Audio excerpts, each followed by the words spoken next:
You White, you're good? Not sure. I'll just call it straight there. Would you call the desk? I'll stay on the left side.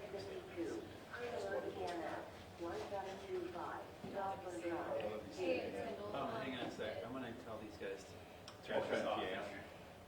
They're about to start. Are they ready? Might be here, Kevin. Okay. Okay, thank you. Yep. Sure. You're good? Yeah, they're waiting. Tell them They should be good, Yeah, yep. Yep. All right. He's gonna make sure. We're just gonna make sure that PA doesn't, because if they do a fire run, it sounds terrible. Yeah.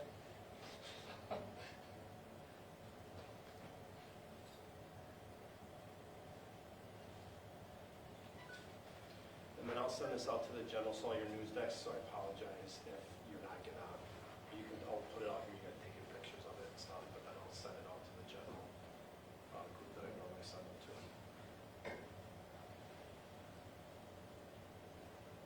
Now we'll lay it on Kevin.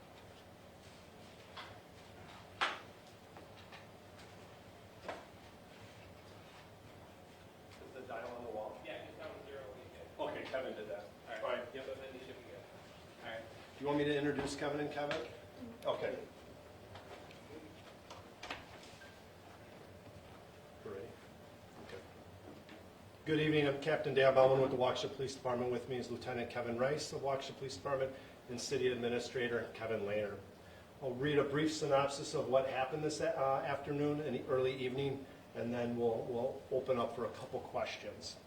On Wednesday, December 14th, 2022, at approximately 3:35 p.m., Waukesha police officers responded to the 1500 block of Oakdale Drive for a well-being check. Officers met with the landlord, who requested assistance from the police while he spoke with the tenant, who was displaying erratic behavior. The officers were checking the house with the landlord. As the officers went down into the basement, the female suspect fired at the officers. One Waukesha police officer was struck by gunfire. The victim officer returned fire, striking the female suspect.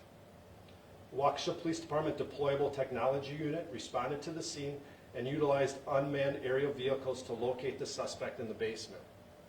Officers entered the residence and located the suspect deceased in the basement.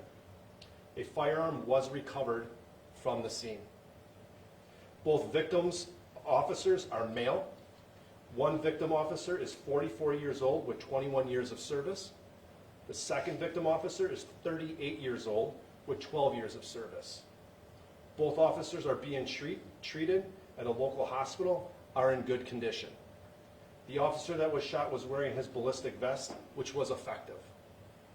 The Milwaukee Area Investigative Team, led by the City of Greenfield Police Department, will be investigating this incident. The scene is secure and safe. However, the investigation is very fluid. Information relative to the round count, type of firearm, suspect identification will not be accurately answered at this time, as we need to vet and verify that information, as well as work in cooperation with the Milwaukee Area Investigative Team. Initial information shows that officers acted within state statute and department policy and fulfilled the mission of the Waukesha Police Department, which is a pledge to serve with integrity, honor, and courage. With that, I will take a couple questions. We'll start with Channel 4 here, and I'll work to my right. The well-being check, has there been well-being checks at this address before? That information we do not know at this time. That's being currently investigated by me. What was the basis for her behavior? It was just really erratic, Jim, is what we know at this time, just erratic, irrational thoughts, and the landlord was more or less caring out of compassion to see what was going on, and wanted officers to assist them just for safety. Michelle? Thank you. You were talking about the ballistic vest. Yes. Helpful, and can you talk a little bit more about had this not been worn, what would have happened? Typically, the ballistic vest covers your upper hydraulics, your vital organs right here, pretty much covering your lungs, your heart, and if that officer was not wearing his ballistic vest, the round would have most likely struck him somewhere in his upper chest, which is one of the vital organs, and we potentially could add a different story tonight. So you were shot once? That's what we're looking at right now. It was a very chaotic scene. Like I said, we still need to talk to the victim officer about this, but that's something that we'll be able to more identify potentially tomorrow. Did Yeah. you list 2 officers were sent to the hospital? 2 officers were sent to the hospital via the Waukesha Fire Department, responded rather quickly. We were able to treat and triage and get them to the hospital quickly. Were both of those officers shot? One officer was shot, the other officer was not shot. Okay, and what were the nature of his injuries? That's will be identified by medical staff at a later date. Okay. 6. Just to clarify, so was it one officer that opened fire?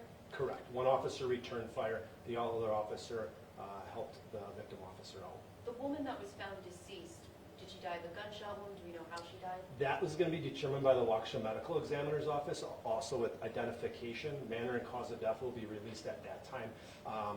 When that autopsy will happen, I don't know. That's going to be determined throughout the Milwaukee area investigative team. How do we know if the return fire hit the woman or? That's yes, I don't know that. That's going to be determined by the medical examiner. So everybody got a question, and we're going to end it right now.